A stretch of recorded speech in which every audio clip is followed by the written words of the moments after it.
Punta muna tayo sa supplier natin ng crabs sa palaisdaan. Ginamit namin itong e-bike kahapon. Ngayon naka full charge siya, solar lang charging. So libre lang yung fuel. Subukan ko nga sagad ang speed. Nasa high na to. Sa high setting, subukan natin. In 3, 2, 1.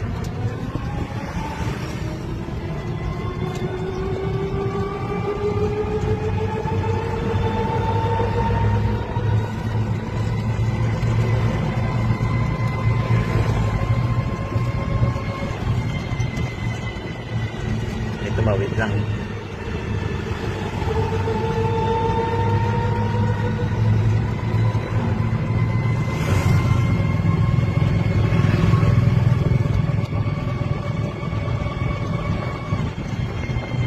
Halos 50 lang, 48 din. Pero umabot ng 50, 51 nakaraan.